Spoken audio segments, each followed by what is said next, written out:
അപ്പം champions trophy already start ചെയ്തു, അതിന്റെ മാച്ചുകൾ സ്റ്റാർട്ട് ചെയ്തിട്ടുണ്ട്. അപ്പൊ നമ്മൾ ലാസ്റ്റ് വീക്ക് സംസാരിച്ചത് ചാമ്പ്യൻസ് ട്രോഫിയുടെ ആരംഭത്തെ കുറിച്ചും ടീമുകളെ കുറിച്ചൊക്കെ ആയിരുന്നു. പക്ഷെ മാച്ച് ഓൾറെഡി സ്റ്റാർട്ട് ചെയ്തു.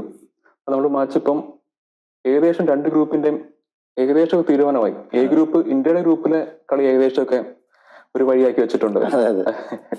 പിന്നെ മറ്റേ ബി ടീമിന്റെ ആണ് നമ്മൾ പ്രതീക്ഷിച്ചെന്ന് വെച്ചാൽ എ ഗ്രൂപ്പിൽ നല്ല കളി വരും. നമുക്ക് ആ ഗ്രൂപ്പിന്റെ ഒരു രീതി വെച്ചിട്ട് നമ്മൾ അതാ പ്രതീക്ഷ. പക്ഷെ ഇപ്പൊ കളി വരുന്നത് ബി ഗ്രൂപ്പിലാണ്. ആ ഒരു മഴ വന്നതോടുകൂടി കളിയുടെ ആ ഗ്രൂപ്പിന്റെ ആ രീതി തന്നെ അങ്ങ് മാറി. ലാസ്റ്റ് മാച്ച് വരെയും ഏത് ടീമാണ് കയറുന്നത്. അതായത് നമ്മള് ഇപ്പൊ ഇന്ന് കഴിഞ്ഞ കളിയാണ് അഫ്ഗാനിസ്ഥാൻ ഇംഗ്ലണ്ട് കളി. അതിനകത്ത് ഇപ്പം നമ്മൾ പ്രതീക്ഷിക്കാത്ത ഒരു കളി, നമ്മൾ പ്രതീക്ഷിക്കാന്ന് വെച്ചാൽ അഫ്ഗാനിസ്ഥാനെ ഒരു പ്രതീക്ഷയുണ്ട്. ഫസ്റ്റ് എപ്പിസോഡിൽ നമ്മൾ പറയുന്നുണ്ട് അഫ്ഗാനിസ്ഥാൻ കറുത്ത കുതിരയാണെന്ന് നമുക്കറിയാം. പക്ഷെ എന്നാലും ഇംഗ്ലണ്ടിനെ തോൽപ്പിക്കുമെന്ന് ഞാൻ വിചാരിച്ചില്ല. അത് സത്യമാണ്, ഞാൻ ഇംഗ്ലണ്ടിനെ തോൽപ്പിക്കുമെന്ന് ഞാൻ വിചാരിച്ചില്ല. അഫ്ഗാനിസ്ഥാൻ അവര് നല്ലൊരു മത്സരം പുറത്തെടുക്കും എന്നുള്ള കാര്യത്തിൽ ഷുവറായിരുന്നു. പക്ഷെ അതെ, ഏറ്റവും മികച്ച കഴിഞ്ഞ എപ്പിസോഡിലും പറഞ്ഞാണ് ഇംഗ്ലണ്ടിന്റെ പ്ലേയേഴ്സിന്റെ ഫോം ഔട്ട്. ഒരു പ്ലേയേഴ്സ് ഉണ്ട് എന്ന് വെച്ചാൽ 1 മുതൽ 8 നമ്പർ വരെ പ്ലേയേഴ്സ് ഉണ്ട് അവർക്ക് ബാറ്റ് ചെയ്യാൻ. പേരുകേട്ട പ്ലേയേഴ്സ്. എന്നിട്ട് ഈ പ്ലേയേഴ്സ് ഒന്നും ഫോം ഔട്ട്, എല്ലാവരും ഫോം ഔട്ട്. മെയിൻ ആയിട്ട് അവർക്ക് പറ്റിയ അബദ്ധം ഫിൽ സോൾട്ടിന്റെ ഫോം ഔട്ട്. പുള്ളി ഇന്ത്യയിൽ കളിച്ചപ്പോൾ തന്നെ പുള്ളി അത്ര ക്ലിക്ക് അല്ലായിരുന്നു ഇന്ത്യൻ സീരീസ് തന്നെ.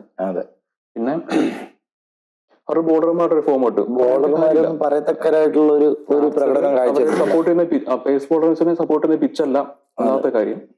പിന്നെ അവർക്ക് നല്ല ആകെ ഒരു മെയിൻ സ്പിന്നർ ആതിർ. ഇത് നമ്മൾ കഴിഞ്ഞ എപ്പിസോഡ് പറഞ്ഞ കാര്യങ്ങളാണ്. അത് ആ സംഭവങ്ങൾ തന്നെയാണ് ഇപ്പൊ അവർക്ക് തിരിച്ചിട്ട് നമ്മള് കഴിഞ്ഞ എപ്പിസോഡിൽ ചർച്ച ചെയ്ത ഏറെക്കുറെയൊക്കെ കാര്യങ്ങളൊക്കെ ആ ഒരു രീതിയിലാണ് പൊയ്ക്കൊണ്ടിരിക്കുന്നത്. ഇതുവരെ പ്രഡിക്ഷനും നമ്മളെ ഒരു അഭിപ്രായങ്ങളൊക്കെ തെറ്റിപ്പോയി. അത് ഇംഗ്ലണ്ടിന്റെ അല്ല, പാകിസ്ഥാന്റെ. പാകിസ്ഥാൻ ഒരിക്കലും പുറത്താവുന്ന പ്രതീക്ഷിച്ച ആളല്ല. ഒരു ആഗ്രഹം ഒന്നാമത് ചാമ്പ്യൻസ് ട്രോഫി അവരുടെ നാട്ടില് എന്ന് എനിക്ക് തോന്നുന്നു 30 വർഷം 29 വർഷം കഴിഞ്ഞിട്ട് കണ്ടാണ് അവരുടെ നാട്ടിൽ ഒരു ടൂർണമെന്റ് വരുന്നത്. അവിടെ അവര് ഇങ്ങനെ കളിക്കുമെന്ന് നമ്മൾ ഒരിക്കലും പ്രതീക്ഷിച്ചില്ല. നമ്മള് പിന്നെ അവിടെ ചർച്ച ചെയ്തിരുന്ന വിഷയം എന്ന് പറഞ്ഞു കഴിഞ്ഞാൽ അവരെ ബോളിംഗ് സൈഡ് ആയിരുന്നു നമ്മൾ ചർച്ച ചെയ്തത്. സോ അവർക്ക് അതിൽ തന്നെയാണ് പണി വാളിയത്. കാര്യം ബോളിംഗ് സൈഡിൽ സ്പിന്നർ. അതെ, അവരിപ്പോ നമ്മൾ അവരെ സീനിയർ ക്രിക്കറ്റേഴ്സ് എല്ലാം ചർച്ച ചെയ്ത് നമ്മൾ കാണുന്നുണ്ട്. കണ്ടിന്യൂസ് ആയിട്ട് ഒരു അതെ നമ്മളെക്കാളും കൂടുതലും മറ്റു രാജ്യങ്ങളെക്കാളും കൂടുതൽ അവരെ ട്രോളുന്നത് അവരുടെ സീനിയർ ആയിട്ടുള്ള പ്ലേയേഴ്സ് ആണ്. ഷോയബ് അക്തർ ഒക്കെ പറയുന്ന കേട്ടാ നമുക്ക് തന്നെ സങ്കടം വന്നു. പുള്ളിക്കാരന് കാശ് കിട്ടുന്നത് മാത്രമേ പുള്ളിക്കാരൻ ഇരിക്കുന്നത്. അല്ലെങ്കിൽ തീർച്ചയായിട്ടും ആ മറ്റേ എനിക്കൊന്ന് ഹഫീസ് ആണെന്ന് തോന്നുന്നു. ഹഫീസ് പറയുന്നുണ്ട് ടാലന്റ് ഈസ് ദെയർ എന്ന് പറയുന്നുണ്ട്. ടാലന്റ് അവിടെ ഉണ്ട്, പക്ഷെ ഫോം ആവുന്നില്ല എന്നാണ് പറയുന്നത്. അപ്പൊ ഷോയബ് അക്തർ ചോദിക്കുന്ന ചോദ്യം നമ്മളെ വല്ലാതെ ചിരി വരുന്നുണ്ട്. എവിടെ ടാലന്റ്, ആർക്കാ ടാലന്റ്?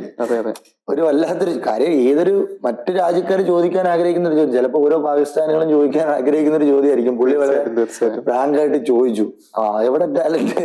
അതിനൊരു ഉത്തരവില്ലാതെ ബാക്കിയുള്ള ഫസ്റ്റ് മാച്ച് നമ്മുടെ പാകിസ്ഥാൻ ഒരു ടീം, നമ്മള് ഒരു ടീമിനോട് ഓപ്പോസിറ്റ് ഇപ്പൊ ഒരു ലാറ്ററൽ ടൂർണമെന്റ് നടക്കുക, ബൈലാറ്ററൽ ടൂർണമെന്റ് നടക്കുക. അതിനകത്ത് 3 കളി ഉണ്ടെന്ന് വെച്ചോ, ഒരു കളിയെങ്കിലും ഒരു ടീം ജയിക്കാൻ നോക്കും. ഇവരിപ്പം ന്യൂസിലാൻഡിനോട് അടുപ്പിച്ച് 3 കളി തോറ്റു, ഇൻക്ലൂഡിങ് ചാമ്പ്യൻസ് ട്രോഫിന്റെ ഫസ്റ്റ് മാച്ച്.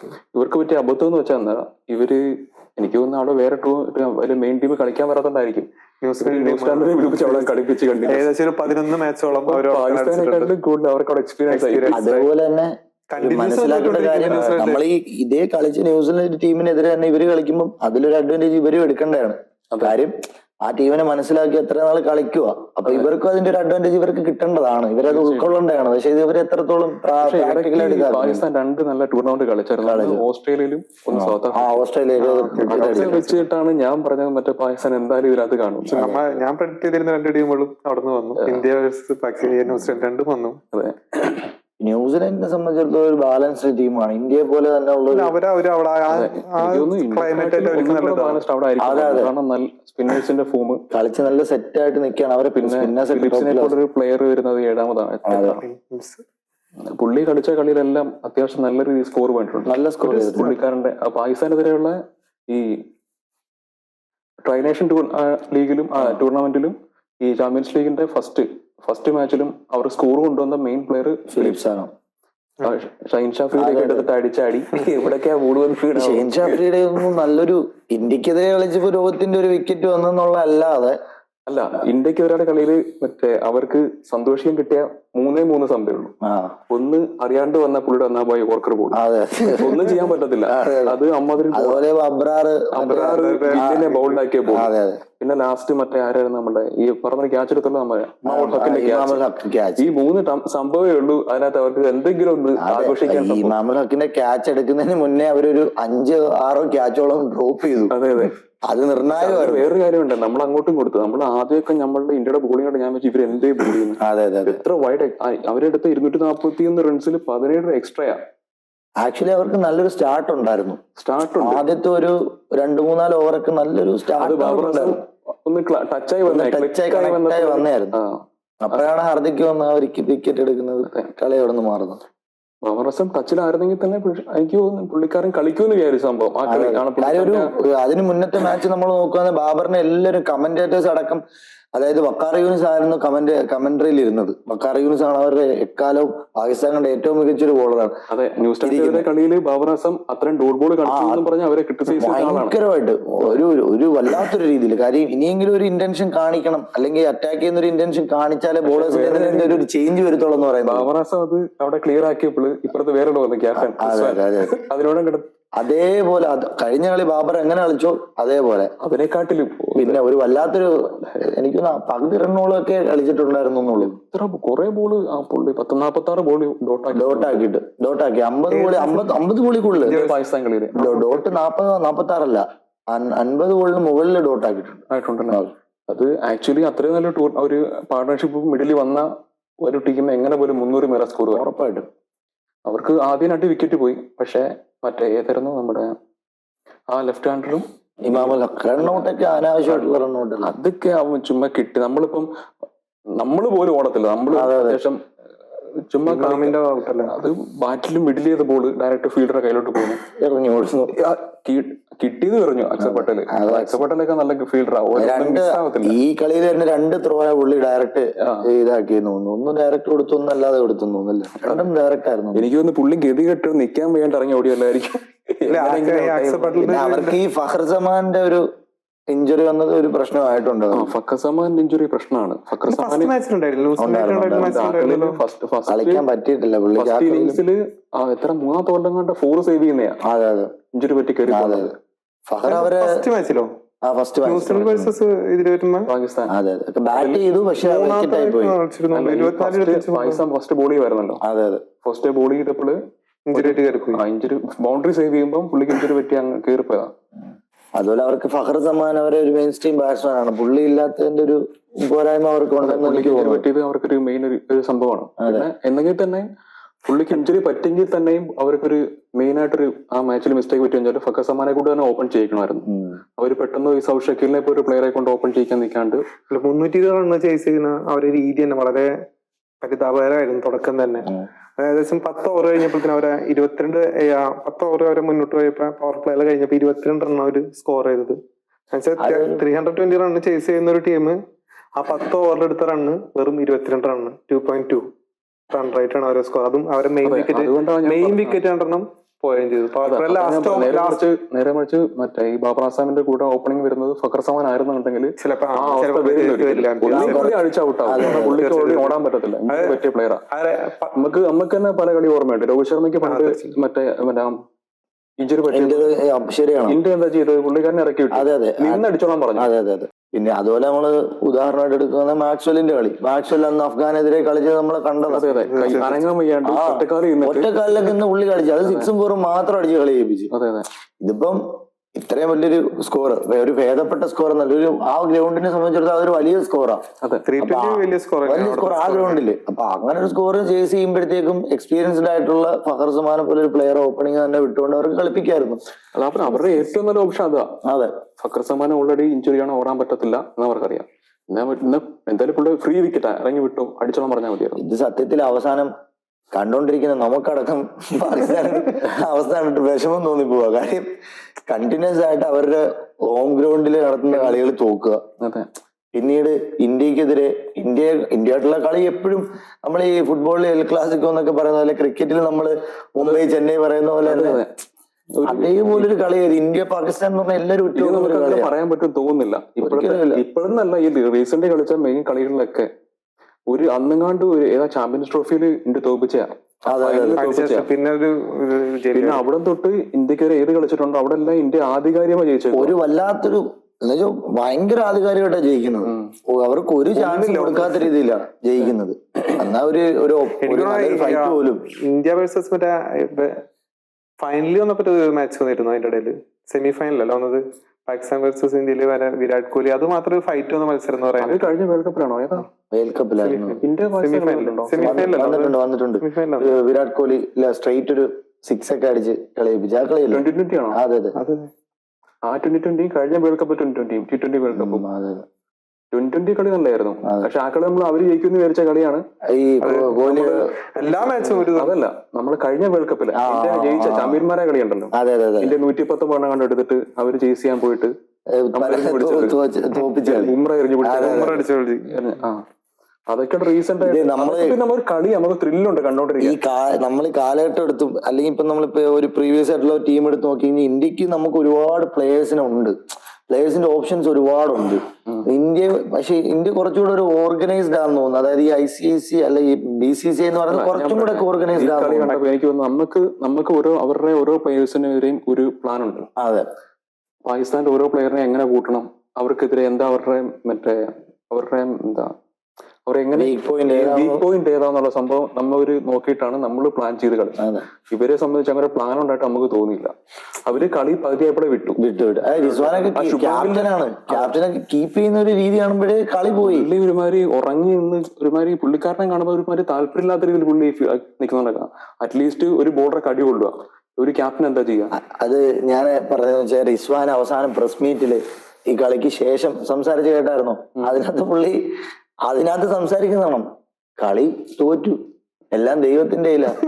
അതെ, ആ ഒരു രീതിയിൽ സംസാരിക്കുന്നത്. അതായത് ട്രോള് കാണുമ്പോൾ അറിയാം കളി തോറ്റു, ഇനി ഞാൻ എന്ത് പറയാനാ, കളി തോറ്റു, ഞാനത് അക്സെപ്റ്റ് ചെയ്യുന്നു, ഇതാ പറയുന്നത്.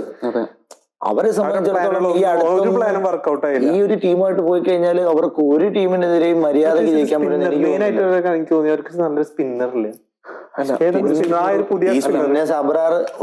മാത്രമേ ഉള്ളൂ. അതല്ലാതെ വേറെ ആ കളി അബ്രാർ ബോൾ ചെയ്തു. അതിനകത്ത് നമ്മൾ സ്കോർ ചെയ്ത് 26 എണ്ണാണ്ട് എടുത്തിട്ടുള്ളൂ. അതിന്റെ കൂടെ അബ്രാറിന്റെ കൂടെ ഒരു സ്പിന്നർ ഉണ്ട്, കളി മാറും. വിരാട് കോഹ്ലിയുടെ ഒരു സ്റ്റേറ്റ്മെന്റ് നമ്മൾ നോക്കിയാൽ കളിക്ക് ശേഷം വിരാട് കോഹ്ലി വിളിച്ചു, കോഹ്ലി ഡീസന്റ് ആയിട്ട് കാര്യം പറഞ്ഞിട്ടുണ്ട്. അതായത് ഒരിക്കലും ഒരു റിസ്ക് എടുക്കാൻ തയ്യാറല്ലായിരുന്നു കോഹ്ലി. അത് പുള്ളി മൈൻഡ് സെറ്റ് ചെയ്തിട്ടാണ് പുള്ളി ബാറ്റ് ചെയ്യുന്നത്. പുള്ളിയുടെ ബാറ്റിംഗ് സ്റ്റൈല് കാണുമ്പോൾ നമുക്കറിയാം പുള്ളി ഈസി ആയിട്ട് ബാറ്റ് ചെയ്യും. പുള്ളി പറയുന്നു സ്പിന്നേഴ്സിനെ അടിക്കാനുള്ള ഒരു ചിന്ത എന്റെ മൈൻഡിലേ ഇല്ല, അവരെ വിട്ടേക്കാണ്. ചിലപ്പോ ഒരു പക്ഷെ ഒരു മനോടും പറഞ്ഞ പോലെ ഒരു സ്പിന്നർ കൂടെ ഉണ്ടിരുന്നെങ്കിൽ കളി ഉറപ്പായിട്ട് മാറിയാണ്. ഷുവറായിട്ടും കുറച്ചുകൂടെ ഒക്കെ ടൈറ്റ് ആയാണ്. എത്ര 51ാം സെഞ്ചുറി അല്ലേ കോഹ്ലിയുടെ? 51 സെഞ്ചുറി. ഈ ഒരു ഇന്ത്യയുടെ ഒരു ബാറ്റിംഗ് ഡെപ്തും ചിലപ്പോ ഇവര് ഈ ഒരു അവസ്ഥയ്ക്ക് ഒരു കാരണമായിരിക്കും. കാര്യം റിസ്വാനൊക്കെ ഒരു 2 വിക്കറ്റ് പോയതിനു ശേഷം ഇന്ത്യയുടെ സ്കോർ അത്രയും മേളിലോട്ട് വന്നതിന് ശേഷം അവർ കളി ഡ്രോപ്പ് ചെയ്യാനുള്ള ഒരു മൈൻഡ് സെറ്റ് വരുന്നതിന് ഇന്ത്യയുടെ ഒരു മുന്നോട്ടുള്ള ഒരു ബാറ്റിംഗ് ഡെപ്ത് ആലോചിച്ചിട്ടാ. പാകിസ്ഥാനകത്ത് ഏറ്റവും ഒരു ആനുകൂല്യം കിട്ടി ആ ഗ്രൗണ്ടിൽ കളിയിൽ. അവർക്ക് ടോസ് കിട്ടി. ഏറ്റവും വലിയ ആനുകൂല്യം ആ പിച്ചിൽ ടോസ് കിട്ടി. ഫസ്റ്റ് ബാറ്റിംഗ് ചെയ്തവര്. സാധാരണ അവര് ടോസ് കിട്ടിയ മണ്ടത്തരം കാണിക്കാറുണ്ട്. മിക്കവാറും ടോസ് കിട്ടിയ ഫസ്റ്റ് ബോൾ ചെയ്യും. അവിടെ ദുബായ് പിച്ച് എന്ന് പറഞ്ഞാൽ അവരെ സ്വന്തം പിച്ച് കൂട്ടന്നെ ഏറ്റവും കൂടുതൽ മാച്ചുകൾ കളിച്ചിരിക്കുന്നത് പാകിസ്ഥാനിലാണ്. ഇതിന് മുന്നത്തെ കളി നടന്നത് ഇന്ത്യയും ബംഗ്ലാദേശുമായിട്ടുള്ള കളി കണ്ടപ്പോഴത്തേക്ക് ആ പിച്ചിന് അതേ സെയിം ഫസ്റ്റ് ബാറ്റിംഗ് എടുത്തു. പക്ഷെ സ്ലോ റണ്ണിങ് ആയിരുന്നു, റൺ റേറ്റ് വളരെ മോശമായിരുന്നു. 10 ഓവർ വരെ വളരെ മോശം. ഒരു ഉത്തരവാദിത്വം ഇല്ലാത്ത കളിയാണ് അവർ കളിച്ചുകൊണ്ടിരിക്കുന്നത്. നമുക്ക് ആണെന്ന് പറയുമെങ്കിലും അവർക്ക് എനിക്ക് തോന്നുന്നു 35 ഓവറിലും കണ്ടല്ലേ രണ്ടാമത്തെ 3ാമത്തെ വിക്കറ്റ് പോകുന്നത്. അതെ അതാണ് ഞാൻ പറഞ്ഞു വന്നത്. മനോട്ടും പറഞ്ഞ കറക്റ്റ് പോയിന്റ് ആണ്. കാര്യം അവരുടെ ആദ്യത്തെ ആ ഒരു 2 വിക്കറ്റ് പോയതിനു ശേഷം അവരെ 36ാമത്തെ ഓവർ 35ാമത്തെ ഓവറിലാണ് കണ്ടു ഈ ഇത്രയും ഒരു ലോങ് ഒരു പാർട്ണർഷിപ്പ് കൊണ്ടുവന്നു. അഫ്ഗാനിസ്ഥാന്റെ കളി നോക്കണം നമ്മള്. ഏറ്റവും ചെറിയ ഉദാഹരണം ഇന്നത്തെ കളി അവര് 40 ഓവറിലാണ് തുച്ഛമറ കുറച്ച് ബോൾ കണ്ടെങ്കിൽ അത് താഴെ ഉള്ളൂ. നേരെ അവിടുന്ന് ആ 40 ഓവറോട്ട് ഇവർ അടിക്കുന്നു. 45 ഓവറോടെ നബിയും ഇവൻ സദ്ദാനും കൂടെ അടിച്ച മറ്റേ റൂട്ടിന് ഒരു ഓവറിൽ എത്ര ഓവറിന് അടിച്ചോളൂ? 26. അതിലിപ്പോ ആർച്ചറിനും കൊടുത്തു. ആർച്ചർ എന്നൊക്കെ ICC ചാമ്പ്യൻസ് ട്രോഫിയിലെ റെക്കോർഡ് സ്കോർ ബെൻഡക്കിന്റെ റെക്കോർഡ് അതിന് മുമ്പത്തെ ഈ നമ്മുടെ ഇന്ത്യക്ക് ആന്റി ഫ്ലയർ എടുത്ത 145 ആർന്ന് അതിനു മുമ്പ്. ഈ വർഷമാണ് ഈ ബെൻഡക്കിന്റെ റെക്കോർഡ് തകർത്തത്. ആന്റി ഫ്ലവറിന്റെ റെക്കോർഡ് തകർത്തത് ബെൻഡക്കിന്റെ റെക്കോർഡ് ഈ വർഷം തന്നെ തകർത്തു. അഫ്ഗാനിസ്ഥാൻ ടീമൊക്കെ എടുത്തു നോക്കുവാണെങ്കിൽ കാര്യമായ ഒരു മാറ്റമില്ല അതിനകത്ത്. കാര്യം കുറെ വർഷങ്ങളായിട്ട് നമ്മൾ കണ്ടുകൊണ്ട് അവരുടെ കോച്ച് മാറിയപ്പോ തന്നെ അല്ല അഫ്ഗാന്റെ കോച്ച് ബാറ്റിംഗ് കോച്ച് ആയിരുന്നു യൂനിസ് ഖാൻ ആണോ? മെയിൻ കോച്ച് മറ്റേ ഇത് ജോണതൻ ട്രോട്ട്, ഇംഗ്ലണ്ടിന്റെ ബാറ്റ്സ്മാൻ. പിന്നെ ഒരു സമയം കുറച്ച് ലാസ്റ്റ് T20 വേൾഡ് കപ്പ് വരെയങ്ങാണ്ട് last T20 world cup Jadeja ആയിരുന്നു അവരുടെ മെന്ററായിട്ട് തന്നെ. അജയ് ജഡേജ അത് ഈ യൂനിസ് ഖാൻ അവരുടെ ബാറ്റിംഗ് കോച്ചാണ്. ഇപ്പൊ അവരുടെ മെന്ററോ ബോളിംഗ് കോച്ചോ ബാറ്റിംഗ് കോച്ച് എന്താണ്? കാര്യം ഞാൻ അവരെ പാകിസ്ഥാനുമായിട്ടുള്ള അതിന്റെ മെച്ചം അവർ കാണുന്നുണ്ട്. പാകിസ്ഥാന് അവരെ ഇവരൊന്നും വേണ്ടെങ്കിലും ഇവര് അതാ ഞാൻ നേരത്തെ പറഞ്ഞ കാര്യം. അതായത് ഇവരുടെ ഈ ഒരു പാകിസ്ഥാന്റെ ലെജൻഡ് ബാറ്റ്സ്മാനാണ്. അതെ പുള്ളിക്കാരനെയൊക്കെ ഈ ഞാൻ ഇത് പറയാൻ കാര്യം എന്താണെന്നറിയോ? ഇപ്പൊ നമ്മള് ഇന്ത്യൻസ് അല്ലെങ്കിൽ നമ്മൾ കുറച്ച് ആൾക്കാർ കേരളത്തിലെ ക്രിക്കറ്റ് കാണുന്ന അല്ലെങ്കിൽ കളിക്കുന്ന ആൾക്കാരെല്ലാരും നമുക്ക് ഒരു ധാരണയുണ്ട്, ഒരു ബേസ് ഒരു സാധനം ഉണ്ടല്ലോ. ഈ പറയുന്ന കളി ഇങ്ങനെയാണ് കളിക്കേണ്ടത്, അല്ലെങ്കിൽ ഇത്രത്തോളം നമുക്ക് കളിക്കാൻ പറ്റും, ഇന്ന ആള് നല്ല പ്ലെയർ ആണ്, 50 ഓവർ മാച്ച് എങ്ങനെ കളിക്കുന്നത്, 20 ഓവർ എങ്ങനെ കളിക്കുന്നത്, ടെസ്റ്റ് എങ്ങനെ കളിക്കുന്നത്, ഇതിനെ കുറിച്ച് എല്ലാം ഒരു ധാരണയുണ്ട്. പക്ഷെ ഇവരുടെ കാണികൾക്ക് പോലും ഈ ഒരു ധാരണ ഇല്ലെന്നുള്ളതാണ് വാസ്തവം. അത് പറയാൻ കാര്യം നമ്മളിവിടെ ജോലി ചെയ്യുന്ന ആൾക്കാരുണ്ട്, അവർക്ക് അതിനൊക്കെ ഒരു പരിധി ഉണ്ടാണ്. നമ്മൾ പറഞ്ഞു വരുമ്പോൾ അവരെത്ര സഹിക്കുക. ഞാനിത് കിട്ടണ്ടേ? അതൊരു ശരിയാണ്. പക്ഷെ ഇതിനകത്തൊരു കാര്യം ഞാൻ പറയാൻ കാര്യം എന്താ പറയുക, എനിക്ക് അടുത്തറിയാവുന്ന വേണ്ട സുഹൃത്തുക്കളുണ്ട്. ഈ പുള്ളിക്കാരൊക്കെ ഇവരൊക്കെ കളിയാണെങ്കിൽ ഈ T20 ആണല്ലോ ഇപ്പൊ എല്ലാവരും കാണുന്നത്. T20യുടെ സ്റ്റൈല് വേറെയാ. ഇവർക്ക് ഈ T20 കളിക്കുന്ന പോലെ തന്നെ ടെസ്റ്റ് കളിക്കണം. ടെസ്റ്റ് കളിക്കുന്ന പോലെ ഒരു കളിയും ഇവർക്ക് തട്ടാൻ പറ്റത്തില്ല. 2 ബോൾ ബീറ്റ് ആയി കഴിഞ്ഞ് ഇവര് പ്രശ്നം തുടങ്ങും. ഒരു 50 ഓവർ മാച്ചാണ്, ഇതിനെ എങ്ങനെ കൊണ്ടുപോകണം, അല്ലെ ഇത്ര ഓവർ കളിച്ചാൽ മതി, ഇത് കഴിഞ്ഞ് സ്കോർ വന്നോളും. അപ്പൊ അവന്മാര് കാൽക്കുലേറ്റ് ചെയ്യുന്ന എങ്ങനെ. എന്റെ അടുത്ത സുഹൃത്ത് അവൻ എന്നോട് ഒന്നിച്ച് വർക്ക് ചെയ്യുന്നേ, അവന്റെ അടുത്ത് പറയുന്നയാ 20 ഓവർ കളിയിൽ ഇവർ 200-220 അടിക്കുന്നുണ്ട്. ഇവർക്ക് എന്തുകൊണ്ട് 50 ഓവർ കളിയിൽ 500 അടിച്ചൂടാ? പക്ഷെ ഇതൊക്കെ നമ്മള് ഞാനും വിചാരിച്ചിട്ടുണ്ടായി ചെറുപ്പത്തിൽ, എന്റെ കുഞ്ഞു പ്രായത്തിലൊക്കെ നമ്മള് ഒരു ഇത്ര 10 ഓവറിൽ നമ്മൾ ആ സമയത്തൊക്കെ മാറ്റുമ്പോൾ ഒരു 80 റണ്ണായി. ഇതിപ്പോ 50 ഓവർ ആകുമ്പോഴേക്ക് 400 റണ്ണ്, 150 റണ്ണൊക്കെ അടിക്കും. പക്ഷെ നോക്കുമ്പോൾ ലാസ്റ്റ് 250 റണ്ണേ കാണത്തുള്ളൂ. അതാ ഇതാണ് ഇതിനകത്ത് ഏറ്റവും ഹൈസ്റ്റ് ചേസിംഗ് വന്നത് ഓസ്ട്രേലിയ വേഴ്സസ് ഇംഗ്ലണ്ടിൽ വന്നപ്പോ ഏറ്റവും ടോപ്പ് ICCയിലെ ഏറ്റവും ചേസിംഗ് ഏറ്റവും ടോപ്പ് സ്കോർ അതാണ് 386. നമുക്ക് ഇംഗ്ലണ്ടിന്റെ അവസ്ഥ അറിയാം. പക്ഷെ ഈ ഓസ്ട്രേലിയയും പിന്നെ സൗത്ത് ആഫ്രിക്കയായിട്ടുള്ള കളി നടന്നിരുന്നെങ്കിൽ കുറച്ച് നല്ലൊരു, അതായത് ഈ ഓസ്ട്രേലിയയുടെ എത്രത്തോളം ഒരു പവർഫുൾ ആണെന്നുള്ളത് നമുക്ക് അറിയായിരുന്നു. സൗത്ത് ആഫ്രിക്കയുടെ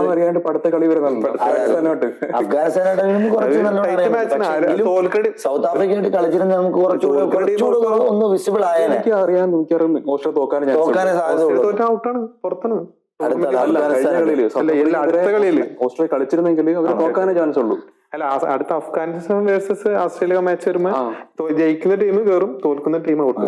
അങ്ങനെ സൗത്ത് ആഫ്രിക്ക ഇപ്പൊ സേഫായി. കാര്യം ഇന്നത്തെ കളിയില് പിന്നെ ഇംഗ്ലണ്ട് ജയിച്ചിരുന്നുവെങ്കിൽ ഓസ്ട്രേലിയ കയറും, അഫ്ഗാൻ ജയിച്ചതുകൊണ്ട് സൗത്ത് ആഫ്രിക്ക കയറി. ആ ഒരു സിറ്റുവേഷനിലാണ് കാര്യം. ഈ മഴ വന്ന് പോയിന്റ് ഷെയർ ചെയ്തപ്പോഴത്തേക്കും ആ ഗ്രൂപ്പിലെ കളികൾ മഴ വീഴുന്നത് ചില ടീമിന് ഭയങ്കര അഡ്വാൻറ്റേജ്. ഏതൊരു ടൂർണമെന്റിലും ബംഗ്ലാദേശ് ഒറ്റ കളി ജയിച്ചു കയറിയിട്ടുണ്ട്. ഇന്ന് തന്നെ റൂട്ട് നല്ല രീതിയിൽ ബാറ്റ് ചെയ്തുകൊണ്ടിരിക്കുകയാണ്. അവർക്ക് നിസ്സാര റണ്ണ് മതി ജയിക്കാൻ. കാര്യം അത്രയും ഫോമിൽ രണ്ടുപേരും നിലയുറപ്പിച്ച് കളിക്കും ആ സമയത്ത്. അതായത് റൂട്ടിനെ സപ്പോർട്ട് ചെയ്ത ബാറ്റ്സ്മാന്റെ പേര് പുള്ളി 30-32 റണ്ണോളം ആയാലും ഞാൻ ഉദ്ദേശിച്ചത് എന്താണെന്നറിയോ, ആ സമയത്ത് 36 റണ്ണ് മതി അവർക്ക് ജയിക്കാൻ. 39 റണ്ണ് മതി ജയിക്കാൻ. ആ സമയത്താണ് ഇവ വിക്കറ്റ് ആവുന്നത്, ഈ റൂട്ട് വിക്കറ്റ് ആവുന്നത്. ഒരുപക്ഷെ അവര് നിന്നിരുന്നെങ്കിൽ ചിലപ്പോൾ കളി ഇംഗ്ലണ്ടിന്റെയും പ്രശ്നം എന്ന് വെച്ചാൽ അവരുടെ മിഡിൽ ഓർഡറിൽ കളി വരുന്നില്ല. ഹാരി ബ്രൂക്കിനും Brook out of form Livingstone ഒന്നും ഈ കളി അടുത്ത ഒരു കളി ഇന്ത്യക്ക് വരെ ഒരു കളി ലിവിങ്സ്റ്റണൊക്കെ നമ്മൾ കണ്ടേക്കുന്ന എനിക്ക് തോന്നുന്നു അവസാനം IPL കണ്ടെന്ന് തോന്നുന്നു അവസാനം നല്ലോണം ബ്രൂക്കും രണ്ടും ഔട്ട് ഓഫ് ഫോം. അന്നത്തെ ഒരു പേര് പുള്ളിക്ക് ഇപ്പോഴും ഉണ്ടെന്നുള്ളതാണ് വാസ്തവം. അതിനുശേഷം ഒരു നല്ല കളിയൊന്നും കളിച്ചിട്ടില്ല. കാര്യം അവർ കുറച്ചുകൂടെ സീരിയസ് ആയിട്ട് കളിക്കാമെന്ന് തോന്നുന്നു. തീർച്ചയായിട്ടും ഇത്ര നല്ല ടീം ഉണ്ടായിട്ട് ഒരു പെർഫോമൻസ് പോലും കാഴ്ചവെക്കാൻ അവര് പിന്നെ ഇന്ത്യ ആയിട്ട് തോറ്റപ്പോഴത്തേക്ക് അവര് പറഞ്ഞത് ചാമ്പ്യൻസ് ട്രോഫിയിൽ കപ്പ് ഉയർത്തും എന്നുള്ള രീതിയിലേക്കാണ് അവരുടെ ഭാഗത്തുനിന്നുണ്ടായ ഒരു ഇത്. ബട്ട്ലറൊക്കെ പറഞ്ഞിരുന്നത് അതെ അതെ നമ്മൾ ഇവിടെ തൂക്കുന്ന കുഴപ്പമില്ല, ചാമ്പ്യൻസ് ട്രോഫിയുടെ ട്രെയിനിങ് ആയിട്ട് എടുത്തേക്കുന്നത് നല്ലൊരു ടീമായിരുന്നു കണക്ക് കൂട്ടിയത്. പക്ഷെ നല്ലൊരു അംഗീകൃതമായ സ്പിന്നർ ഓസ്ട്രേലിയ എന്ന് വെച്ചാല് അവരുടെ മെയിൻ 3 ഗൺ ബോളേഴ്സ് ഇല്ല, 2 ബോളേഴ്സ് ഇല്ല, 2 മെയിൻ ഓൾറൗണ്ടർമാരില്ല. സ്റ്റോയിനിസ് റിട്ടയർ ആവുകയും ചെയ്ത് നമ്മുടെ മിച്ചൽ മാഷിന് ഇഞ്ചുറി ആയി മാറി. ഗ്രീനും ഇഞ്ചുറിയാണ്. നേരത്തെ മറ്റേ ഇതിനു മുമ്പ് നമ്മുടെ ഇന്ത്യ ടൂർണമെന്റ് മെയിൻ പ്ലേയേഴ്സ് എല്ലാവരും ഇല്ല. ഇന്ത്യയുടെ ഇതുണ്ട് ടെസ്റ്റ് പരിപാടി, അതിന് മുമ്പ് തന്നെ ഇഞ്ചുറി ആയതാ. അപ്പം ഇത്ര 5 മെയിൻ പ്ലേയേഴ്സ് ഇല്ലാണ്ടാണ് ഓസ്ട്രേലിയ കളിക്കുന്നത്. എന്നൊരു ഓസ്ട്രേലിയ അവര് ഈ ICC ടൂർണമെന്റ്സ് വരുമ്പോ വേറെ എന്തോ ഒരു സംഭവം അവർക്കൊന്ന് കയറും. രക്ഷയില്ലാത്ത ചേസിംഗ് ആയി പോയിട്ട് അത് ഇംഗ്ലണ്ടിനായിട്ടുള്ളത്. പിന്നെ അത് 300 അവർ കളിച്ചവരെയാണ് ഇംഗ്ലണ്ട് വരെ കളിച്ചത്. ഇംഗ്ലണ്ട് ഇപ്പൊ അതാ പറഞ്ഞ ഇംഗ്ലണ്ട് ഇത്രയും കോൺഫിഡൻസോടെ പറഞ്ഞിട്ട് പോലും അങ്ങനെയുള്ള ഒരു ഓസ്ട്രേലിയൻ ടീമിനെ പരാജയപ്പെടുത്താൻ പറ്റില്ല. അതും 5 വിക്കറ്റ് കൊണ്ട് ഇത്ര പോയി അവരുടെ. ഇപ്പൊ ഒരു അത്ഭുതമില്ല. കാര്യം അഫ്ഗാനുമായിട്ട് തോറ്റുകൊണ്ട് ഒരു അത്ഭുതമായി തോന്നുന്നു. മക്കളൊക്കെ ഇങ്ങനെ ഇരിക്കുന്ന ഇരുത്താണ് നമുക്ക് സങ്കടം വരും. പിന്നെ മക്കളൊക്കെ എങ്ങനെ വന്ന മക്കളോ എന്ത് വരുന്നു ലാസ്റ്റ് ബോള് മറ്റേ ബോള് പറഞ്ഞിട്ട് കാര്യമില്ല, അവസ്ഥ എന്താണ്. അപ്പൊ ഇനി അടുത്ത ഒരു മെയിൻ ആയിട്ടൊരു മാച്ച് വരാൻ പോകുന്നത് പാകിസ്ഥാന്റെ വിധി അറിയാൻ പോകുന്ന മാച്ചായിരിക്കും അത്. നമ്മളെക്കാട്ടിലും ഇപ്പം എന്താ പറയാ, അത് വേറെ ആരും ഒന്നും ചെയ്തില്ല. അവരെ നാട്ടിലുള്ള ജനങ്ങൾ തന്നെ വല്ല കല്ലും മുട്ടയൊക്കെ ആലോചിച്ച് നോക്കി. അവർക്ക് എത്ര നാളുടെ ടൂർണമെന്റ് വന്നത്, അതിന്റെ ഒരു ഇമ്പോർട്ടൻസ് ടൂറിന് അവർ ഈ കാണികൾ പോലും ഇല്ലെന്നുള്ളതാണ് വാസ്തവം. അല്ല ഇനി അങ്ങനെ കാണി ഉണ്ടാവും. അല്ല ഈ ഫസ്റ്റ് മാച്ച് തൊട്ടേ ഇല്ല. അതിന്റെ അളവ് കളി കാണാൻ പോലും അവിടെ ആള് വരുന്നില്ല. ആ ഗ്രൗണ്ടിനകത്ത് ആളില്ല. ഇനിയിപ്പോ അവര് തോറ്റു പാകിസ്ഥാൻ ഓൾറെഡി പുറത്തായി. ഇനി ആകെ കളി കാണാൻ വരുന്ന ആള് ഇന്ത്യയുടെ കളി വരുമ്പോ നമ്മുടെ ആൾക്കാർ വന്ന് കയറി കാണും. ദുബായിൽ തന്നെ ഫൈനൽ നടത്തുമ്പോഴേ ദുബൈയിലൊക്കെ കണ്ട ഒരു, അതായത് ലാസ്റ്റ് ദുബൈയില് ഇന്ത്യ പാകിസ്ഥാൻ കളിക്ക് ശേഷം ഒരു പാകിസ്ഥാൻ ഇന്റർവ്യൂസിൽ കാണുന്നതാണ്. പുള്ളി എന്ന് പറയുന്നത് പുള്ളി ഈ ജേഴ്സി ഊരി മാറ്റിയിട്ട് ഞാനിത് 6ാമത്തെ വയസ്സ് തൊട്ട് ഈ സാധനം ഇടുന്നതാണ്. അവനിപ്പോ ഏതാണ്ട് 29 വയസ്സങ്ങണ്ടായി. അവൻ പറഞ്ഞ 29 വയസ്സായി എനിക്ക്. ഈ ടീം വെച്ചുകൊണ്ട് ഇവര് കഴിഞ്ഞ കുറെ നാളുകളായിട്ട് ഇതാ ഞങ്ങളെ കാണിച്ചോണ്ടിരിക്കുന്നത്. ഞാനിത് ഒരു വട്ടം ടിക്കറ്റ് എടുത്തു, അത് സ്കാമിൽ എന്തോ വിട്ട് ആ ടിക്കറ്റ് ഇതായി 2ാമത് ടിക്കറ്റ് എടുത്താൽ ഞാൻ കാണുന്നത് കളിയാണ് വരുന്നത്. ഇന്നൊരു ന്യൂസ് എന്താ അറിയാം, അവര് പാകിസ്ഥാൻ സെമി കയറുമെന്ന് വെച്ചിട്ട് ആൾക്കാർ നേരത്തെ ടിക്കറ്റ് ബുക്ക് ചെയ്ത് വെച്ചു. ഇപ്പൊ ബുക്ക് ചെയ്ത ടിക്കറ്റ് ബ്ലാക്ക് കൂടെ വിൽക്കുക, ബ്ലാക്കിൽ വിൽക്കുക. അത് കാരണം കൊണ്ട് ഇവർ ടിക്കറ്റ് പോർട്ടലിൽ നിന്ന് ടിക്കറ്റ് വിറ്റ് പോകുന്നില്ല. ഉറപ്പില്ലല്ലോ ഇപ്പൊ നമുക്ക്. അല്ല ഫൈനൽ ദുബായി തന്നെ ഫൈനൽ. ഇന്ത്യ പുറത്തായി വേറെ ടീം ഫൈനലിൽ കയറുന്നെങ്കിൽ പാകിസ്ഥാൻ കറാച്ചിയിലേക്ക് വരും, കറാച്ചി ഗ്രൗണ്ടിലേക്ക് വരും. അങ്ങനെ വരുമ്പോഴത്തെ അവസ്ഥയാണ് നമ്മൾ ഈ ചോദിക്കുന്നത്. ഇപ്പൊ പാകിസ്ഥാൻ ഫൈനലില്ലാത്തൊരു ടീം, പാകിസ്ഥാൻ ഇല്ലാത്തൊരു ഫൈനൽ കളിക്കാൻ അവിടുത്തെ കാണാൻ ആൾക്കാർ വരുമോ? തീർച്ചയായിട്ടും ഈ ടൂർണമെന്റ് ഏറ്റവും ഭയങ്കര ഒരു പരാജയമായിരുന്നു. ആരും കാണത്തില്ല ഈ ICC-യിലുള്ള. ഇനിയൊരു ടൂർണമെന്റ് പാകിസ്ഥാൻ കൊടുക്കാൻ തോന്നുന്നില്ല. ഒരിക്കലും ഇല്ല. കാര്യം ഈ ഒരു ഇത്രയും പരിതാപകരമായിട്ടുള്ള ഒരു അവസ്ഥയിൽ ഒരിക്കലും കൊടുക്കത്തില്ല. എനിക്ക് കൊടുക്കുവാണെങ്കിൽ പറയും ദുബായി വെക്കാൻ പറയും. വേറെ ഏതെങ്കിലും രാജ്യത്ത് വെച്ച ആൾക്കാർ വേറെ മറ്റുള്ള രാജ്യക്കാരുടെ ആരാധകരെങ്കിലും കയറി കളി കാണും. അതിൽ പിന്നെ മറ്റേ ന്യൂട്രലായിട്ട് വെക്കണം. മറ്റേ ശ്രീലങ്ക, ഇന്ത്യ, പാകിസ്ഥാനോട് മിക്സ് ചെയ്ത് വെക്കണം. വെച്ചാലേ ഇത് നടക്കാം. അല്ലാണ്ട് പാകിസ്ഥാൻ മാത്രം വെച്ചിട്ട് വരാനുള്ള മാച്ച് ഒന്നും അതിനോട്ടും പറഞ്ഞ. പിന്നെ അതിനുശേഷം വരുന്നത് ഇനി അത് ഓസ്ട്രേലിയ വേഴ്സസ് നിർണായക മാച്ച് ഇന്ത്യ ന്യൂസിലാൻഡ് അതെന്ന് വെച്ചാല് മാച്ചിലുപരി ലാസ്റ്റാണ് വരുന്നത്. രണ്ടാം തീയതി ഏറ്റവും അവസാനത്തെ മാച്ചാണ് ഇന്ത്യ കളി. എന്തായാലും അവര് നന്നായിട്ട് കളിക്കാൻ ശ്രമിക്കും. കാര്യം അതിനിടയിൽ ഇംഗ്ലണ്ട് വേഴ്സസ് ഈ ദക്ഷിണാഫ്രിക്ക വരുന്നൊരു മാച്ച്. നമുക്ക് ഈ ഇന്ത്യ ന്യൂസിലൻഡ് വരുമ്പോഴത്തേക്കും ഇതില് ഗ്രൂപ്പ് സ്റ്റേജസ് കഴിഞ്ഞിട്ട് സെമി ഒക്കെ എങ്ങനെയാണ് വരുന്നത്? ഗ്രൂപ്പ് ടോപ്പ് ഇന്ത്യയുടെ സെമി കളിക്കുന്ന ടീം ഇവിടെ വരണം. ദുബായിലേക്ക് വരണം. അതല്ല ഞാൻ ചോദിച്ചത്. അല്ല, ഗ്രൂപ്പ് ടോപ്പറും അപ്പുറത്തെ സെക്കൻഡ് ടോപ്പ് 1-2 1-2 അങ്ങനെ ആള് വരുന്നത്. ഓക്കെ. അപ്പം ഇന്ത്യ ന്യൂസിലൻഡ് ഈ ഒരു കളി കഴിഞ്ഞു കഴിഞ്ഞാല് ഇൻ കേസ് അവര് പിന്നെ മുട്ടുന്നത് ഫൈനലിലായിരിക്കും വരുവാണെന്നുണ്ടെങ്കിൽ. അപ്പൊ ഈ കളി ഒരു ഇമ്പോർട്ടന്റ് ആണ്. കാര്യം രണ്ട് ടീമിനും അവരൊരു ഈക്വൽ ടീം മുട്ടുന്ന രണ്ട് ടീമിന്റെയും ഒരു ഘടന വെച്ചിട്ട് നോക്കുമ്പോൾ ഈക്വൽ ആയിട്ടുള്ള രണ്ട് ടീമും അപ്പൊ നല്ലൊരു കളി കാണാം. അതില് നല്ലൊരു മാച്ച് പ്രതീക്ഷിക്കാം. പിന്നെ അവരെങ്ങനെ കളിക്കുന്നു അറിയാൻ പറ്റത്തില്ല. ഞാൻ പറഞ്ഞിട്ട് എന്റെ പൊസിഷൻ എന്റെ വിചാരം എന്താ അറിയാം, ഈ കളി നമ്മൾ തോക്കണം. അന്നേലെ അടുത്ത കളി ജയിക്കാനുള്ള ഒരു ശ്രമം അങ്ങനെ തോൽക്കാൻ പാടില്ല. കാരണം ഏകദേശം ചിലപ്പോ അങ്ങനെ അഫ്ഗാനിസ്ഥാൻ അങ്ങനെ വന്നിട്ടുണ്ടെങ്കിൽ പോയിന്റ് ഉള്ള അപ്പുറത്ത് രണ്ടാമത് അങ്ങനെയാണെങ്കിൽ നമുക്കൊരു ചെറിയ ടീമിനെ കിട്ടില്ല സെമി ഫൈനലില്. ഇല്ല, ഇന്ത്യക്ക് നല്ല ടീമിനെ ഓസ്ട്രേലിയ വേഴ്സസ് അഫ്ഗാനിസ്ഥാൻ ചെറിയ ടീമാണ്. അങ്ങനല്ല, അഫ്ഗാനിസ്ഥാൻ ചെറിയ ടീമായി കാണുന്നില്ല. ഓസ്ട്രേലിയ വേഴ്സസ് അഫ്ഗാൻ ജയിക്കണമെങ്കിലോ മറ്റുള്ള ടീമുകൾ അഫ്ഗാൻ വരും. അഫ്ഗാനിസ്ഥാൻ വേഴ്സസ് അപ്പൊ ഇന്ത്യ വരും.